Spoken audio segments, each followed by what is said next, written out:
Ali, d'abord, avant de rentrer dans le fond du sujet, permets-moi de répéter quelque chose que j'avais déjà fait sur Internet par liste de Ah forme. oui, les excuses. Voilà, je veux représenter de nouveau mes excuses aux autorités, au peuple frais du Burkina et du Mali, qui ont à juste titre mal pris les mots que j'ai choisis pour qualifier leur action. Donc, c'était pas les mots adéquats. Donc, je m'en excuse de nouveau. Les mots qui ont été un peu excessifs. Excessif, ouais, excessif. Très bien. Voilà. C'est une belle démarche pour un intellectuel d'avoir cette humilité de présenter ses excuses. Merci. En tout cas, merci beaucoup. Allez, poursuivez. Je veux réagir. Je vous voyais bouillonner quand voilà, d'abord sur deux choses. intervenait tout à l'heure. Permettez-moi d'abord de réagir sur le truc de Tchani et parler... Allez-y, allez-y. Sur Tchani, je vois tu t'es trompé dans les dates. Madame Wanké, c'était de avril 99 à octobre 99. Ça n'a même pas fait 7 mois. Février 2010, novembre 2010, ça n'a même pas fait 10 mois. C'est là qu'on voit un putschiste qui veut céder le pouvoir. Un putschiste qui ne s'intéresse pas au pouvoir ne va pas rester 3 ans. 3 ans pourquoi? Même si on suppose 3 ans pourquoi? Au Niger, il y a déjà eu 2 transitions qui n'ont même pas fait 10 mois. Et pire... On pourrait vous dire que les enjeux ne sont pas pareils. Justement, les enjeux d'aujourd'hui sont la justification, comme Sylvain l'a dit, de l'inutilité même de ce coup d'État. Et pire, il ne s'engage même pas à ne pas se présenter. Donc, il n'est pas intéressé par le pouvoir, il ne va pas s'y éterniser. Il va faire 3 ans de transition. Il va mettre une constitution dans laquelle, la 8e, je crois, du Niger, dans laquelle il va dire que le coup d'État est un crime, en s'oubliant lui-même, pour venir se présenter encore 10 ans. Donc, franchement, M. Tchani n'est pas sérieux. Deuxième chose qui prouve que M. Tchani n'est pas dans la droite ligne, on a l'impression qu'il a fait le coup d'État sans savoir pourquoi il faisait le coup d'État. Parce qu'il ne sait même pas les priorités de la transition. Il ne sait même pas les principes fondamentaux de la transition. C'est-à-dire qu'il a fait un coup d'État. Et il attend maintenant que les gens se réunissent pour lui dire le coup d'État que tu as fait. Voici ce qui doit être les principes et les priorités. On a affaire à quelqu'un qui veut le pouvoir. C'est tout. Il parle de bonne gouvernance. Je serais heureux qu'il présente ses revenus et son patrimoine. On va voir s'il est déjà concerné par la bonne gouvernance ou pas. Maintenant, je vais revenir à ce que Julien disait. D'abord, quand le traité de la CEDEAO parle de non-agression, c'est guerre entre États. Voilà, qui a été confirmé par le traité de l'ANAD. La CEDEAO a été créée en 1975 dans un aspect purement économique. Voilà, d'où les aspects du traité qui ne touchent pas les questions de conflits, de gestion de conflits, etc. Comprenez le traité, effectivement, le traité de Lagos, travaillait sur les questions économiques. Pourquoi? Parce que les questions politiques devaient être réglées par l'OUA. Mais au fil du temps, les gens de la CEDEAO se sont rendus compte que l'OUA n'a pas cette capacité. Ils ont commencé à mettre des traités, l'ANAD, le pacte de non-agression, et jusqu'au début des années 90, à créer l'ECOMOG. Et à partir de l'ECOMOG, on est rentré. D'ailleurs, l'ECOMOG n'avait pas de test quand il a été créé, mais c'est de la jurisprudence. Et à partir de l'ECOMOG, on est rentré dans un nouveau processus dans lequel la CEDEAO a pris, elle, les questions de gouvernance, d'accession au pouvoir. Et le protocole, le mécanisme de prévention, de gestion des conflits, de maintien de la paix est clair dans ses articles 3 et 4. L'usage de la force est autorisé. La CEDEAO n'a besoin d'aucun accord de quiconque. Elle peut le faire pour donner plus de légitimité à son action, mais aucun texte de la CEDEAO ne lui demande d'avoir l'autorisation de l'ONU. Et d'ailleurs, le Conseil de paix et de sécurité de l'UA, j'attends encore le communiqué officiel. Ils n'ont pas encore fait de communiqué officiel. Donc je ne sais pas comment les gens disent, une organisation qui s'est réunie, on attend le communiqué officiel depuis le 14 août, il n'est pas encore sorti, mais vous dites qu'elle est contre. Non, ne prenez pas vos intentions, attendons le communiqué officiel. Dernier point que je voulais dire, personne n'agresse le Niger. La CEDEAO veut justement que le peuple nigérien, qui s'est exprimé de façon très claire, parce que Tchani dit qu'il a 26 millions de Nigériens, il n'a pas 26 millions de Nigériens, les Nigériens ont choisi, se sont exprimés clairement. Et le but de la CEDEAO, c'est aujourd'hui que l'expression du peuple nigérien, il n'y a aucune agression, zéro agression, il y a juste sauver le peuple nigérien, permettre que son expression, sa liberté d'expression soit maintenue. Donc arrêtons de dire qu'il y a une guerre, il n'y a pas de guerre contre le Niger. J'ai entendu quelques intellectuels nigériens dire sur des plateaux de nos confrères à l'international qu'en fait c'était un simulacre d'élection en 2021. Finalement, on s'en sort pas. Parce que de justificatif en justificatif, finalement... C'est ce que j'appelle des prétextes. C'est ce que j'appelle des prétextes. Tout le monde est d'accord que notre démocratie est jeune. Voilà. Tout le monde est d'accord que notre démocratie est jeune. Voilà. Bonjour à tous. Aujourd'hui, nous sommes donc le 23 août 2023. Voilà, 23 août 2023. Je me présente, Djoubian, c'est mon surnom sur le net. Je suis accessoirement, mais accessoirement seulement spécialiste de la France. Là, je vous ai montré à nouveau ce monsieur qui est professeur d'histoire dans les grandes écoles là-bas à l'université à Abidjan. Et il enseigne l'histoire politique, l'histoire, comment on appelle ça, militaire. C'est incroyable, c'est incroyable. Il s'appelle comment? Arthur Banga. Bon, il était dans les invités de Macron, rappelez-vous, en octobre 2021 à Montpellier. Et je vous dis, lui, là où il s'est distingué, c'est que c'était celui qui a prononcé le nom de président en s'adressant à Macron au moins 40 fois. Donc ça en dit long sur l'aliénation du garçon. Je dis garçon parce qu'il est beaucoup plus jeune que moi, tout naturellement. Il est aliéné, il est complexé, il est corrompu. Corruption morale et corruption matérielle. Il a tout. Et là, il dit tout et son contraire. Tout. Alors, pourquoi j'ai tenu... Parce que j'aurais pu prendre une autre partie, comme je vous dis d'habitude, j'aime bien prendre comme ça un extrait, puis après je fais mon commentaire. En fait, ce que j'ai constaté lors de cette émission, qui portait sur la prise de pouvoir des... comment on appelle, des généraux, des militaires au Niger. Et puis, deuxième partie, la toute dernière partie, ils ont parlé des élections locales en Côte d'Ivoire qui est prévue pour le 2 septembre. Bon, 2 septembre 2023. En fait, ce qui m'a intéressé, là, le choix que j'ai fait, c'est le fait que Arthur Banga, ce jeune homme, eh bien, qu'est-ce qu'il fait?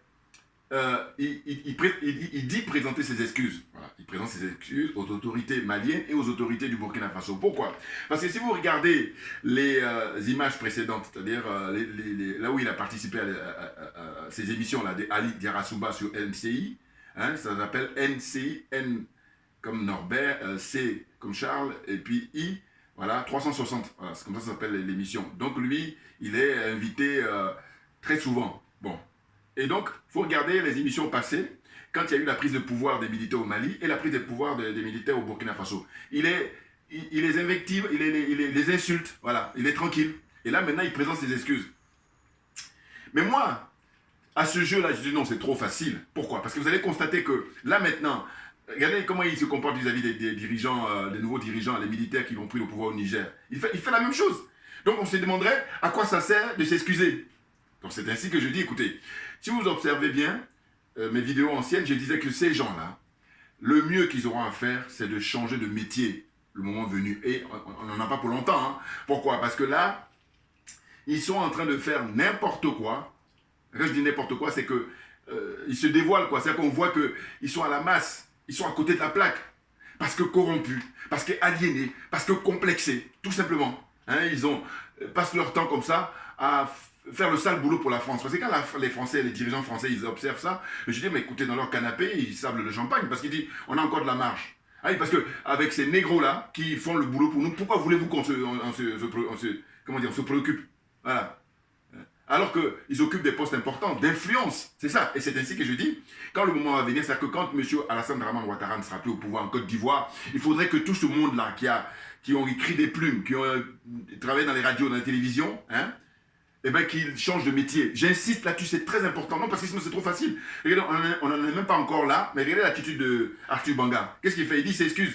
Mais si tu t'excuses par rapport au fait que tu as été, maladroit, ou tu as été mal poli, tu as été désagréable, tu n'as pas été respectueux vis-à-vis des dirigeants du Mali actuel et les dirigeants du Burkina Faso, bon, s'il y a un nouveau coup d'État, ben, tu ferais mieux d'être prudent.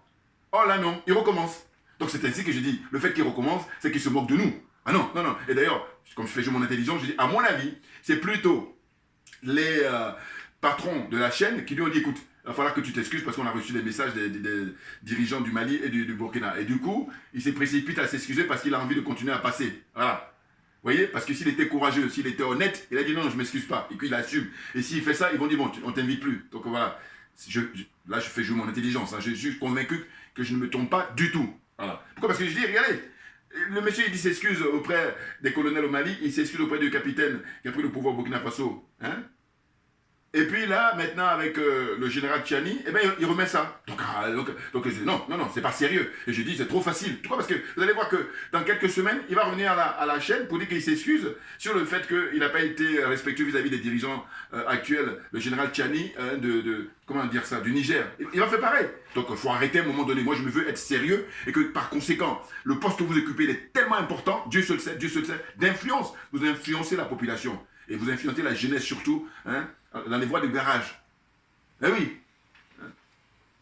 Le rôle que vous jouez là, vous ne dites pas la vérité à la jeunesse, vous êtes dans la corruption morale. Et du coup, compte tenu du fait que c'est une chaîne qui est très regardée, hein, là-bas en Côte d'Ivoire et puis sur Internet, eh ben c'est n'importe quoi. Donc moi j'ai dit, changez de métier tous autant que vous êtes. Et vous allez voir que sur le plateau, ils étaient 6, plus l'animateur principal, Ali Darasouba, ça fait 7. Eh bien, parmi eux, il y a des gens qui sont raisonnés, mais bon, ça reste relatif. Pourquoi? Parce que je dis, à partir du moment où ils ont du mal à critiquer la France, pour moi, les choses sont claires. Parce que je dis, il y a quelque chose qui me surprend. Vous allez voir que, quand vous allez regarder, il y a une chaîne au Togo. Au Togo, je montrerai un jour, parce que je regarde ça tout souvent. Il y a un ancien diplomate, qui est un journaliste, excusez-moi, et qui s'exprime, mais avec beaucoup de liberté, et qui critique ouvertement la France. On est au Togo, hein, alors que le Togo fait partie des pays de la France-Afrique, en fait, voilà. Avec Yassingbe, là. Eh bien, Fort Yassingbe, tout ça, c'est pour moi blanc, bonnet blanc de la France-Afrique. Voilà, ils sont tous pareils. Parce que sinon, je dis, si tu dis que tu n'es pas de la France-Afrique, sors du franc CFA immédiatement. Voilà, parce qu'il y a des pays en Afrique, hein, sur 54 pays, il y en a plein qui n'ont pas de franc CFA. Donc à un moment donné, il faut arrêter. Donc si tu es dans le franc CFA, si tu as des bases militaires avec la France, tu ne peux pas me raconter des salades. Voilà. Donc, j'ai pris quelques notes rapidement, hein, pour avancer. Donc là, vous voyez, quand je regardais, j'avais vu auparavant, excusez-moi, oh là là, excusez-moi, alors là, ça peut arriver, voilà, bon, on est d'accord. Excusez-moi, là, c'est le contrôle. Heureusement. Bon, donc, qu'est-ce qui se passe? C'est que, il y a un journaliste très connu en Côte d'Ivoire qui est député maire. Il s'appelle, comment il s'appelle déjà? Tiassale, voilà, le député maire Saleh Tiamoko, voilà. Le député maire, excusez-moi, parce que là, le truc a failli tomber, c'est pour ça que ça m'a un peu perturbé. Donc, le député maire de Tiassale, c'est une commune de Côte d'Ivoire, il s'appelle Saleh Tiamoko. Il a des soucis, le pauvre, depuis plusieurs semaines. Hein, parce qu'il était à l'origine de faire connaître le problème des data en Côte d'Ivoire. Vous savez, par rapport au fait que les coûts téléphoniques et les coûts d'Internet sont très très chers. Avec, comment on appelle ça, le hold-up qu'organise Orange, avec le fait qu'ils détiennent le monopole. Voilà, ils détiennent le monopole et que les autres, ils n'ont que des miettes. Hein. Donc, Orange Côte d'Ivoire, ils font n'importe quoi, ils esclavagisent les Africains en général, mais les Ivoiriens en particulier, parce qu'ils payent beaucoup d'argent pour des services qui ne sont pas toujours de qualité. Et puis, en fait, c'est n'importe quoi. Franchement, je ne sais même pas. Bon, peut-être si j'ai le temps, je ferai une autre vidéo là-dessus, mais ce que je voulais dire, c'est que Saleh Tiamoko, il a fait une conférence de presse là, il y a quelques jours, où il a expliqué que lui, en tant que maire actuel de, comment on appelle ça, de Tiassale, voilà, il a reçu de la part du préfet du département là-bas, comme quoi eh ben, il n'est plus maire. Alors que les élections sont prévues le 2 septembre. Mais on lui dit ouvertement, comme ça, sans gêne, qu'il n'est plus maire. Et que après lui avoir arraché prochainement là, le siège de maire, on va lui arracher aussi son mandat de député. Et donc lui, il commence comment dire ça, à s'affoler. Donc il fait une conférence de presse où il signale qu'il a alerté le ministre de l'Intérieur, il a alerté à qui de droit, et il n'a aucune réponse. Autant dire que tout ça est organisé. Voilà, parce que ce qu'on lui reproche, en gros, c'est de ne pas faire de la soumission à M. Ouattara, à savoir qu'il ne faut pas toucher à tout ce qui appartient à la France. C'est ça, la discussion. Donc lui, étant donné qu'il a été le porte-parole pour tous ceux qui avaient signalé qu'ils en avaient ras-le-bol de cette escroquerie-là au niveau des data, il paye des factures à ne pas en finir pour un service qui n'est pas de qualité. Vous voyez, c'est impressionnant. Et là, comme il y a une minorité là qui a le pouvoir, eh ben eux, ils sont privilégiés, donc ils s'en foutent. Et maintenant, c'est la plus grosse majorité des Africains en général, des Ivoiriens en particulier, qui sont en train de payer comme ça en permanence, donc ils jouent le rôle des donneurs de la farce, qui jouent le rôle d'esclaves. Voilà, ils travaillent au jour le jour, des heures, comment on appelle ça, soleil de plomb, et là, le peu d'argent qu'ils gagnent, eh ben, c'est soutiré par Orange et compagnie. Orange surtout. Vous voyez, donc Saleh Tiamoko, il a vraiment des soucis, parce qu'il reçoit des intimidations, des menaces et tout ça, pour qu'il lâche l'affaire. Voilà, qu'il ne soit plus maire de, comment on appelle ça, Tia Salé, voilà, et puis après prochainement, là, député, voilà. Mais bon, je veux dire que je ne voulais pas parler de lui, mais je me suis dit, tout de même, il a l'air d'être quelqu'un de correct, parce qu'en tant que maire, il a travaillé, et puis surtout, hein, il s'est montré comme étant un lanceur d'alerte, voilà. Mais sauf que il n'a pas compris que c'est pas le tout, parce que M. Ouattara, il ne faut pas jouer au jeu de petits malins, parce que tu te fais rattraper là, il s'est fait rattraper là. Mais pourquoi je fais le lien avec lui? C'est que lui aussi, il était invité dans ces émissions-là de Ali Darasouba. Bon, ça fait un moment qu'on n'invite plus, mais sinon, vous regardez toujours pareil les anciennes émissions, vous allez voir qu'il était invité régulièrement. Et ce qui m'étonne, c'est le fait que aucune personne là, alors qu'ils nous connaissent tous, hein, ne fait mention de sa situation. Vous vous rendez compte? C'est ça qui est grave, qui est même très grave. Ah oui, ils nous connaissent tous et aucun ne fait mention de sa situation. Et tu te dis, mais attends, ils sont tous en Côte d'Ivoire ou l'autre il est sur une autre planète? Alors que non, parce que moi, je vis ici en Europe, j'ai vu sa conférence de presse qui était sur Internet, et bien eux, ils l'ont vu tout naturellement, parce que c'est un des leurs, c'est un collègue à eux, c'est un confrère à eux, il est journaliste, mais c'est vrai que ces derniers temps, il s'est lancé dans la vie politique, donc maire et ensuite député. Donc il a les deux casquettes, mais le fait qu'il ait dit la vérité et venir à la rescousse de la grande majorité des Ivoiriens qui payent comme ça des factures et puis qui n'ont pas le retour, hein, ils n'ont pas les services qui sont assurés, la pure escroquerie, hein, je vous dis. Hein. Vous téléphonez pour quelques secondes, ça y est, vous payez des fortunes en Côte d'Ivoire, depuis Internet pareil, et tout ça. Et donc eux, ils disent rien. Dans la première partie, limite je vais bien, mais dans la deuxième partie, justement, ils ont évoqué les élections. Et là, je pensais que quelqu'un d'entre eux allait dire non, il y a un problème avec notre confrère et collègue Assane Tiomoko. Non, il ne peut pas du donc il n'existe pas. C'est incroyable. Voyez-vous? Donc là, rapidement, comme j'ai dit, Arthur, ses excuses, il peut les garder. Il faut arrêter d'insulter l'intelligence d'autrui, notre intelligence surtout. Et moi, j'ai dit, comme je refuse qu'on insulte mon intelligence, c'est pour ça que je fais ces vidéos et c'est le minimum. Bon, donc Arthur Banga, là, corrompu qu'il est, hein, complexé qu'il est, et puis tous, ils sont dans une démarche quoi, de séduire la France pour qu'ils soient bien vus, puisque quand il y a les festivités là-bas, soit, comment on appelle ça, au centre culturel français, ils reçoivent des invitations, ou alors à l'occasion du 14 juillet, ils ont des invitations, donc ils sont flattés. Et puis aussi, n'en parlons pas qu'ils ont facilement des visas pour rentrer en France quand ils n'ont pas la nationalité. Vraiment. Mais ce que je veux dire par là, c'est qu'au fond, il y a l'histoire de, comment il s'appelle, Alafé Wakili, qui lui est un chef de presse là-bas, connu, qui vient aussi sur le plateau très régulièrement. Eh bien, il y a une histoire pour lui, c'est qu'il s'est fait voler par quelqu'un qui travaillait chez lui, son chef cuisinier, je crois. Lui et son épouse, ils travaillaient ce monsieur-là travaillait chez lui, c'était un Togolais, qui leur a volé 15 millions de francs CFA, en espèces. Bon, ça fait environ plus de 22 800 euros, quelque chose comme ça. 22 000, sauf que 22 800 euros, bon, ici, voilà, c'est pas la mer à boire. En revanche, là-bas, au pays, 15 millions, c'est pas donné à tout le monde. Et du coup, moi, ce qui me vient à l'esprit, c'est les contrôles fiscaux. Voilà, mais là on est très très loin. C'est pour ça que Banga tout à l'heure, quand il parlait de la bonne gouvernance en critiquant le général Tchiani, j'ai dit mais attendez, vous tous là d'abord sur le plateau, on va vérifier hein, combien vous payez comme impôt. Et puis après maintenant, on va attaquer M. Ouattara et madame. Bon, n'importe quoi. Mais je vous dis, moi ce que je préconise, c'est que ces gens-là changent de métier. J'insiste, alors évidemment, d'aucuns vont me dire, oui, toi tu as quoi comme pouvoir? Non, ce que j'ai comme pouvoir, c'est de pouvoir donner mon point de vue, c'est déjà ça. Et du coup, les gens qui sont honnêtes, voilà, ce sont eux qui m'intéressent parce que les gens qui sont malhonnêtes, je dis que j'ai pas le temps. Il faut qu'on soit d'accord là-dessus. J'ai pas le temps d'être malhonnête. Voilà, parce que moi, c'est concours d'honnêteté. Donc la suite, c'est quoi? Donc j'ai dit qu'il était bon de rappeler qu'en fait, il existe 3 écoles hein, pour le combat que nous menons contre l'impérialisme, contre le colonialisme, contre la France-Afrique. Je le rappelle constamment parce qu'on est dans cette situation-là. Hein. Vous vous rendez compte?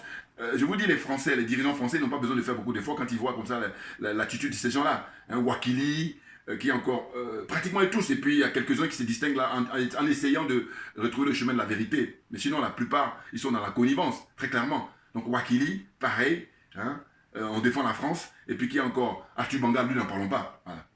À lui n'en parlons pas. N'importe quoi, n'importe quoi. On est à l'heure d'Internet, on est à l'heure des réseaux sociaux, on se dit mais ces gens-là, ils ont connaissance de ça. Et c'est là où tu te rends compte que, évidemment, que c'est de la mauvaise foi. Évidemment qu'ils sont profondément malhonnêtes. Parce qu'à l'époque, quand Internet n'existait pas, on peut toujours accorder une circonstance atténuante. Encore que eux, ils sont dans le métier. Parce que ce que je dénonce là, c'est le fait qu'ils ont un de leurs confrères, qui même s'il est devenu député et maire, bon, mais il ne reste pas toujours journaliste. Vous voyez, journaliste d'investigation. Et là, il est en difficulté. Tout l'État, la machine de l'État est organisée pour lui arracher tous ses mandats et personne ne fait mention. Voilà, c'est pour ça que je voulais rappeler ça. Et je dis, voilà, parmi nous, 3 groupes. Le groupe des gens qui n'y croient pas, Mais réellement, hein, c'est-à-dire qu'il ne croit pas que l'impérialisme pourra cesser, le colonialisme pourra cesser, vis-à-vis de l'Afrique, évidemment, j'entends. Hein. C'est l'Afrique qui nous intéresse, voilà. Donc la France-Afrique pourra cesser, il n'y croit pas. Il croit que ça va perdurer. Et puis une deuxième groupe, qui sont les opportunistes. C'est-à-dire qu'eux, ils vont attendre pour savoir, est-ce que c'est nous, les panafricains, parce que nous, là, par contre, nous sommes les vrais, nous croyons profondément au fait que, ça y est, on est arrivé à la fin de ce système-là. Système d'impérialisme, toujours pareil vis-à-vis de l'Afrique. Système du colonialisme, et surtout le système de la France-Afrique. Voilà, on est arrivé au bout.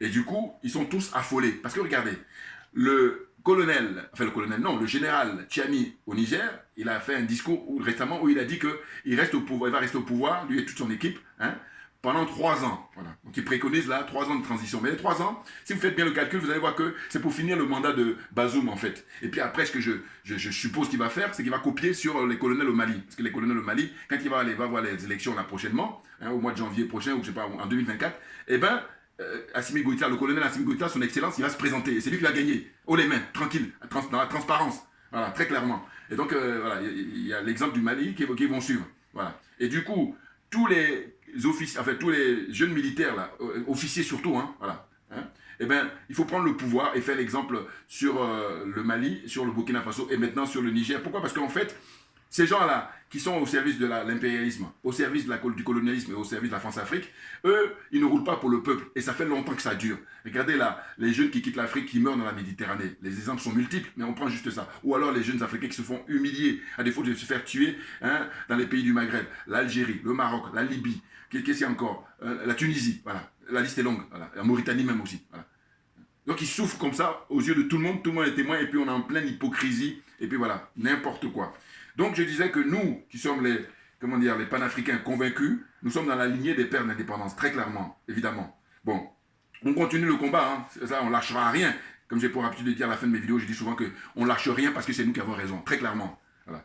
Donc excusez-moi parce que là, il fait chaud avec les spots et tout ça. Bon. Donc, alors, et nous, les authentiques panafricains, qui croyons profondément à la libération totale de l'Afrique, à travers les luttes que nous menons dans la lignée des prêtres de l'indépendance que j'ai dit tout à l'heure. Voilà. Donc, pour poursuivre, je dis, il ne faut pas oublier la conférence de presse du président Laurent Gbagbo. Voilà. Le président Laurent Gbagbo, il a tenu une conférence de presse là récemment, hein, je crois que c'était le 21 août, si je ne me trompe pas, et là, il a abordé 5 ou 6 points. Mais moi, il y a 2 points là qui m'ont intéressé de plus près, c'est quand il a évoqué le fait que, en fait, ceux qui sont au pouvoir, eh ben, ils font des magouilles, en fait, ils ne respectent pas les règles. Mais malgré tout ça, il dit, on va quand même aller aux élections. C'est grave, c'est très grave. C'est-à-dire que tu vas participer à une compétition, et là, tu sais que les jeux sont pipés, les jeux sont faux, et tu dis non, je vais quand même y aller. C'est incompréhensible, voilà. C'est pas sérieux, très clairement. Deuxième point, c'est que lui, il a été radié, comment dire ça, de liste électorale. C'est-à-dire que là, maintenant, je dis c'est beaucoup plus fort même quand il était enfermé à CPI. Franchement, de mon point de vue. Hein. Oui, parce que là, on nie sa qualité de citoyen. Ben oui. Parce que quand il est à CPI encore, on savait que... D'ailleurs, il bénéficiait encore de son droit de vote. Là, maintenant, là, hein, récemment, M. Ouattara et la France-Afrique, ils ont décidé de l'humilier encore plus. Hein. Donc, il est exclu de la liste électorale. Et je rappelle toujours que ce monsieur s'est battu toute sa vie pour qu'il y ait de la démocratie en Côte d'Ivoire. Et là, voilà, on lui fait payer. Mais là encore, c'est lui-même qui est responsable avec tous ceux qui l'entourent. Voilà, ses proches conseillers là. Mais oui, franchement, n'importe quoi. Enfin, bon, bref. Donc, pour poursuivre, je disais que ceux qui m'ont intéressé, hein, le fait que le président Gbagbo, le PPACI sont partis, ils ont accepté d'aller aux élections là, le 2 septembre prochain. Voilà, ils y vont. Mais moi je dis, ils procèdent comme ça, à vrai dire, parce que tout ce qu'ils souhaitent, tout leur rêve, c'est de dire, on va prendre la place de M. Ouattara et puis maintenant on va faire le nécessaire. Une naïveté mais maladive, bien entendu, parce que M. Ouattara, il a le soutien de la France. Et donc si vous ne vous attaquez pas à la France, en permanence, vous n'avez rien compris. Vous faites mine d'avoir compris. Ou alors, encore mieux, c'est qu'en réalité, vous n'êtes pas prêt pour faire cesser le système de la France-Afrique. C'est ça, la réalité. Mais oui. Donc, je ne vais pas faire très long parce que là, excusez-moi là pour le fait que j'ai chaud là. Bon, aux élections, malgré les règles qui ne sont pas du tout respectées, voilà, c'est hallucinant. C'est ce que j'ai noté. Hein. À propos de son exclusion, la liste électorale, il dit que la question sera abordée après les élections du 2 septembre. Voilà ce qu'il dit le président Gbagbo. Voilà. C'est une stratégie, selon moi, vouée à l'échec, ou alors ayant pour but la mise en danger des citoyens innocents. Oui, parce que ça veut dire quoi? Là, normalement, il fallait sauter sur l'occasion pour dire, bon voilà, là, c'est une révolution qu'il faut faire. Mais bien entendu, Oh là, ils tournent autour du pot, ils sont là, quand il fait ses interventions, il ne peut pas s'empêcher de rappeler qu'il y a sa femme, Nadi Bamba, qui est venue mais n'importe quoi. Ah, mais moi, je veux dire, bon, écoutez, j'aurai l'occasion de revenir là-dessus, mais c'était pour donner mon point de vue pour l'actualité en Côte d'Ivoire, là, récente, sur le fait que Arthur Banga, il peut garder ses excuses parce qu'on n'est pas dupe, hein, ce petit branleur, là, voilà. On confie des postes aussi importants à des gens comme ça et puis rien de ce que ça donne. On me dira oui mais il est payé pour ça. Je dis non d'accord, mais sauf que M. Ouattara n'est pas éternel. Ce qui fait que demain quand il ne sera plus là, moi j'ai dit je ne veux rien savoir, il change de métier. Il n'y a pas que lui. Tous ces gens-là qui n'ont pris aucun risque. Voilà, parce que sinon c'est trop facile. Sinon c'est trop facile. Voilà, donc chacun à son tour. Il y a de l'alternance sur le fait que des nouvelles têtes doivent venir et des gens qui ont pris des risques. Voilà, nous autres par exemple, très clairement. Voilà, je m'arrête là. Merci à vous tous pour votre attention et puis à très bientôt. Merci bien.